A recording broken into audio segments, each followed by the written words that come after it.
नमस्कार दोस्तों, एक बार फिर से आप सभी का स्वागत है हमारे एक और नई कहानी में। तो चलिए अपनी कहानी को शुरू करते हैं।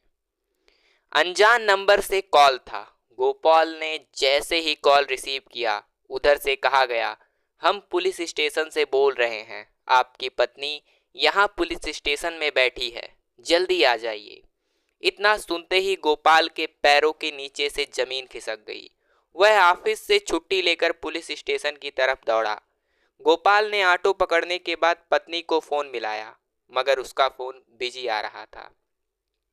उसे कुछ समझ में नहीं आया। अभी सुबह ही वो पत्नी को घर से भली चंगी छोड़कर आया था। अचानक क्या हो गया जो नौबत पुलिस तक आ पहुंची। जैसे ही वह पुलिस स्टेशन पहुंचा तो देखा गरिमा के सिर पर पट्टी बंधी थी और वह गैलरी में खड़ी फोन पर बिजी थी। उसका चेहरा दूसरी तरफ था। वह गरिमा से बात करने के लिए उसकी तरफ जाने लगा तो पुलिस वाले ने उसका नाम पूछा और फिर कहा, आपको साहब अंदर बुला रहे हैं।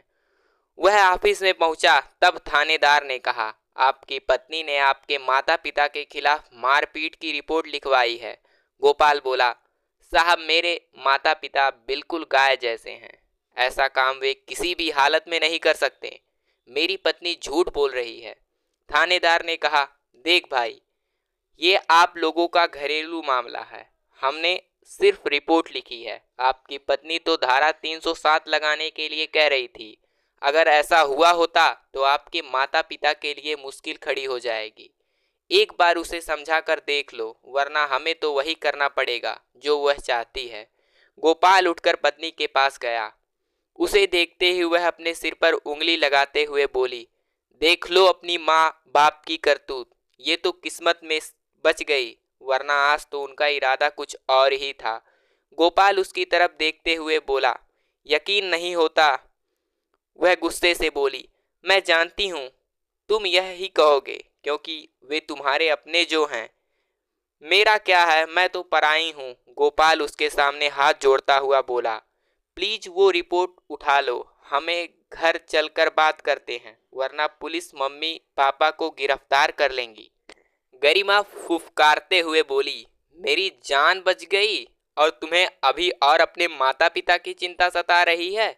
अगर मुझे कुछ हो जाता तब तुम क्या करते।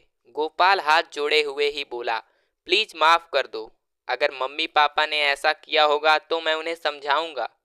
तुम रिपोर्ट उठा लो यार, घर की बात है ना, घर पर ही सॉल्व करेंगे।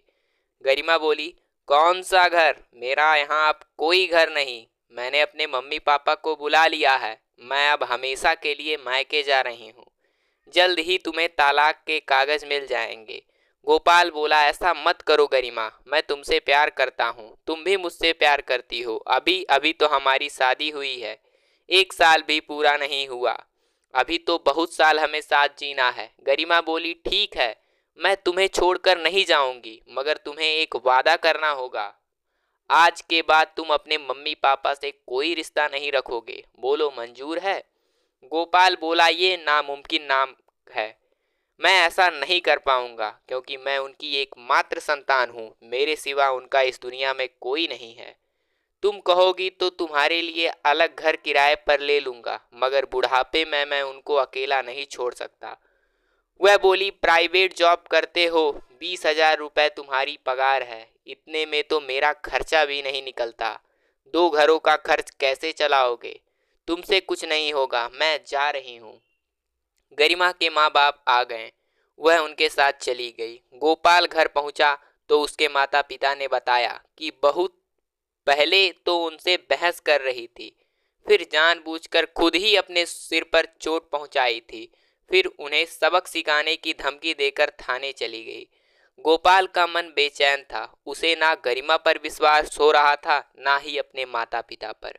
अगले दिन पुलिस उसके माता पिता को थाने ले गई। गोपाल ने बड़ी मुश्किल से उनकी जमानत करवाई। उधर पीहर जाते ही गरिमा ने उस पर दहेज और तलाक के लिए मुकदमा कर दिया। सब कुछ इतना जल्दी और अप्रत्याशित तरीके से हुआ कि गोपाल का दिमाग कुंठित हो गया। उसे समझ में नहीं आ रहा था कि वह क्या करे।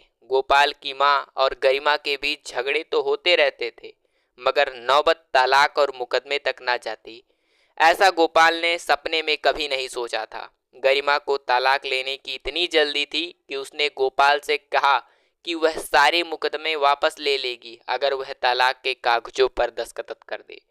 गोपाल ने मुसीबतों से बचने के लिए तलाक के कागजों पर हस्ताक्षर कर दिए और गरिमा ने बाकी के केस वापस ले लिए।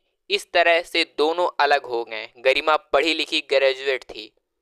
वह जल्दी ही तलाकशुदा कोटे में आरक्षण पाकर सरकारी नौकरी लग गई। उसके सरकारी नौकरी लगते ही एक सरकारी कर्मचारी से उसकी शादी हो गई।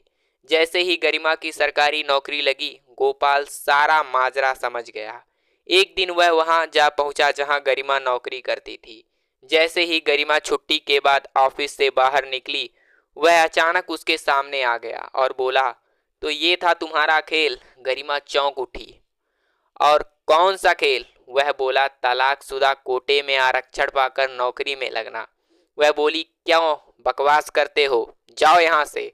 अब मैं तुम्हारी पत्नी नहीं हूँ, हमारा तलाक हो चुका है और मैंने दूसरी शादी भी कर ली है। गोपाल बोला, तभी तो पूछ रहा हूँ तुमसे, मुझे मोहरा क्यों बनाया?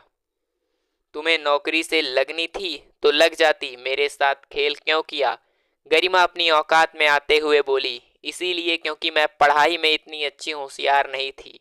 बिना आरक्षण के नौकरी में लगना नामुमकिन था। गोपाल बोला, तुम्हें पता है मेरी जिंदगी तो तबाह हो गई। गरिमा बोली, मैं तुम्हारा क्या नुकसान किया है?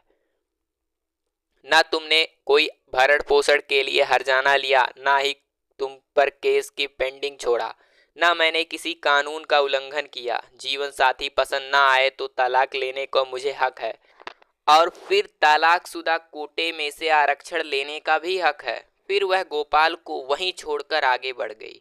वह बेचारा सोचता रह गया, कैसे कैसे खेल खल जाते हैं, पता ही नहीं चलता कि कौन साथ रह रहा है और कौन साजिश कर रहा है। तो दोस्तों, कैसी लगी हमारी छोटी सी कहानी कमेंट बॉक्स में ज़रूर बताइएगा। अगर आपको कहानी अच्छी लगी तो चैनल को सब्सक्राइब करके वीडियो को लाइक ज़रूर कीजिएगा। फिर मिलेंगे एक नई कहानी के साथ, तब तक के लिए धन्यवाद।